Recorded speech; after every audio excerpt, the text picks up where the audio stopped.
In this video, we're going to talk about something you've either never heard of before but want to know about, or maybe you have heard of it but you still don't really know what it really is, because when you're in all these different appointments with your kiddo who may be struggling with motor milestones, so delayed crawling, delayed walking, maybe sensory processing disorder, or maybe some big stuff like autism spectrum disorder or challenges like that, you may have heard of this term proprioception.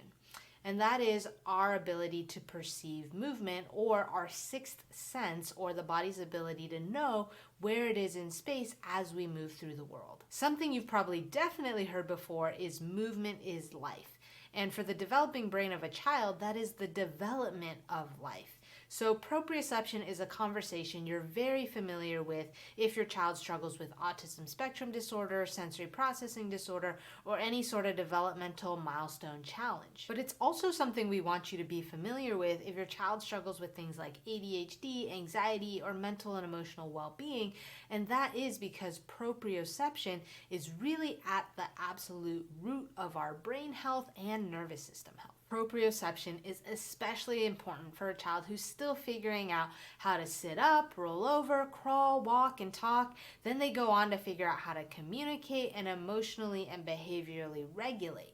Now, these are all things that are crucial for a child's quality of life, not just when they're little, but for setting the stage through those developmental milestones and through those neuromotor milestones for overall health later in life. So even if this is your first time hearing about proprioception, I want you to watch this video all the way through, because you can learn a ton about what it is, when it goes haywire, when proprioception is interfered with, altered, or decreased, and the impact that can have on your child's quality of life, not just with movement, which it has a huge impact on movement, but how much those challenges with proprioception actually spill over into the brain and nervous system and can cause challenges there as well. So the first thing we want to do is define proprioception. Proprioception is the perception of movement.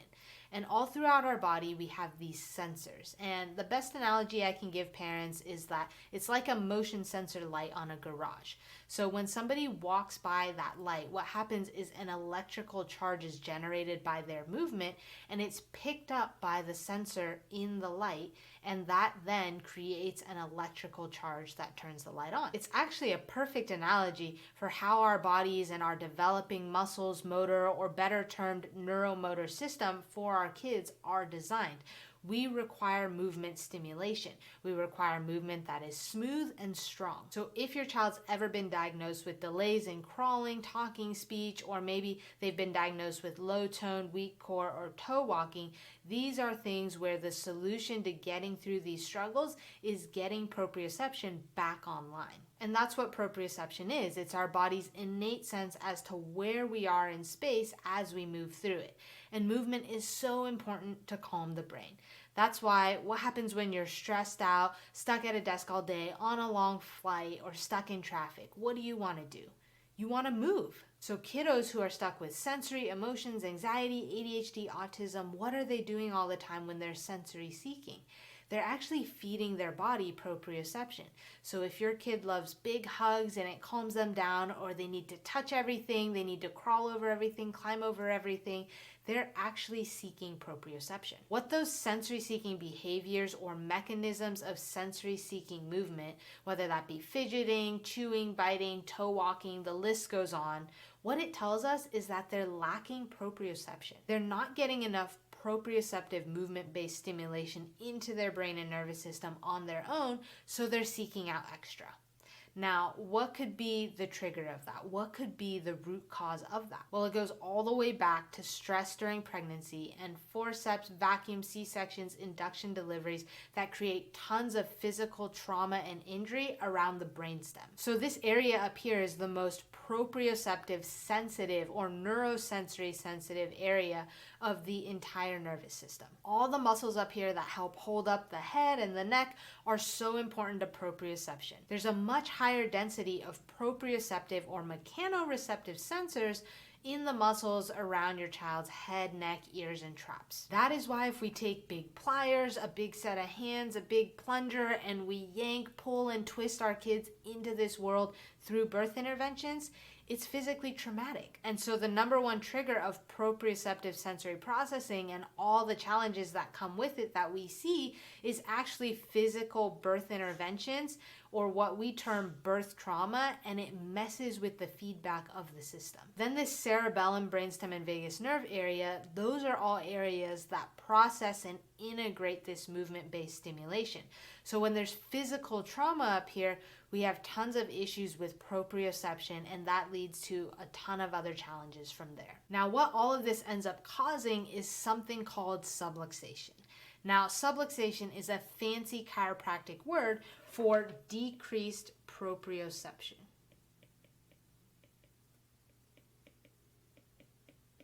But there's a pathway, there's a mechanism for how all of this happens. And so the first thing that happens is misalignment.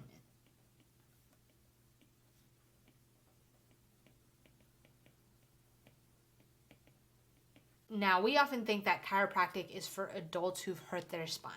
Well, the spine's job is to house and protect the central and autonomic nervous system, and it also contributes 60 to 80% of proprioceptive input to our brain. So movement is life. Movement of your neck and spine could be one of the most life-improving or life-altering traumas that you could have, because misalignment is the first thing that happens, and that leads to the second thing that happens, that is decreased range of motion or fixation.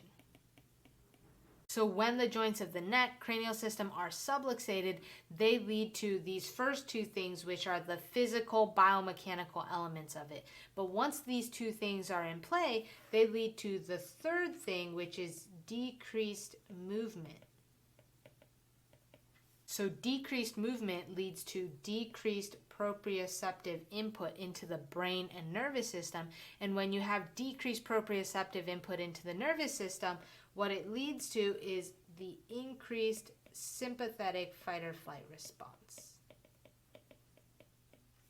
Again, the best analogy I can give parents to understand how important movement is, and therefore how detrimental even mild or moderate birth trauma or subluxation for a child is imagine sitting at your desk all day, not being able to move, with tons of stimulation coming at you. When you get done sitting at a desk for 8 hours, or maybe on a plane or in traffic in a car, how's your mood? How's your focus? How's your energy? So lack of movement, lack of proprioception is neurophysiologically correlated with focus issues, with emotional dysregulation issues, and everything we've talked about in this video. The list goes on. Movement is so crucial to motor milestones, speech delays, emotional regulation, ADHD, and all of it can be triggered by birth trauma, birth injury, physical trauma, subluxation, and decreased proprioception. So I want you to take 2 steps from this video.